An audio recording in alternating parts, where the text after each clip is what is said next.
ለሌሎች እንዲሰጥ እግዚአብሔር አይጠይቀው። ያ የራሱ ነው፣ ቅርሱ ነው።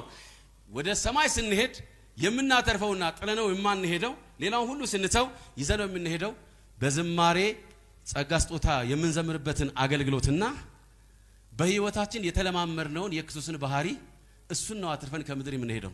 ሌላው ሁሉ ይቀራል። ይህንን አሳልፈን መስጠት አንችልም። በክርስቶስ የምናገኘውና የምንለማመደው እንጂ የምንዋዋሰው አይደለም።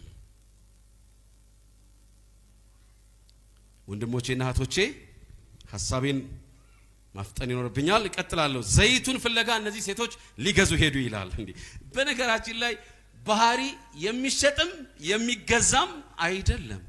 እሱ የሱቅ ዕቃ አይደለም። ባህሪ የምንለማመደው የራሳችን ሆኖ እስክንቀረጽበት ድረስ የምንሰራበት ውጤት እንጂ እንደ ሱቅ ዕቃ የምንገዛው ወይም የምንሸጠው ሊሆን አይችልም። ሕዝቅኤል እንዲህ ሲል ይመሰክራል። በሕያውነቴ እምላለሁ ይላል እግዚአብሔር።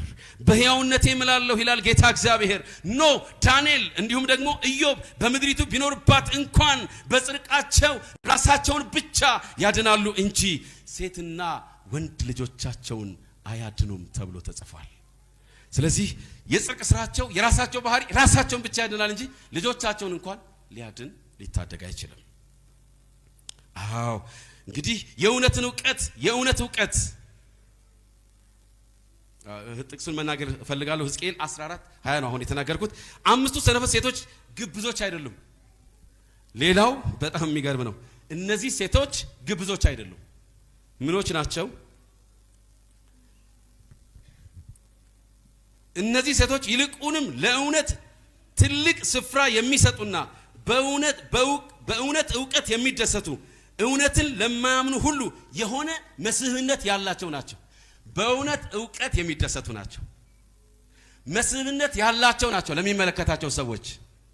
እንግዲህ ይህን ሁሉ ስንናገር እግዚአብሔር በቃሉ ይህንን ሲያስቀምጥ በትንቢት መንፈስ በቃሉ በትንቢታዊ መልክ ባለው ምሳሌ ኢየሱስ ሲናገር በቃሉ መነጽር ህይወታችንን እንድናየው ራሳችንን እንድንመዝነውና ከዛ እንድንወጣ ራሳችንን ለሱ እንድናስረክብ የሚጋብዙ ድምጸት አላቸው።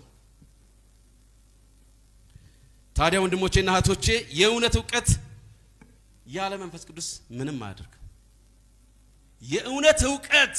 የእውነት ጽንሰ ሐሳባዊ ዕውቀት ያለ መንፈስ ቅዱስ ልብን አያነቃም፣ ህሊናን አይቀሰቅስም ወይም አይለውጥም።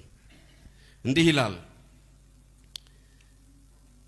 በመንፈስ ቅዱስ ያልታጀበ የእውነት ጽንሰ ሐሳባዊ ዕውቀት ነፍስን አያነቃም፣ ልብን አይቀድስም።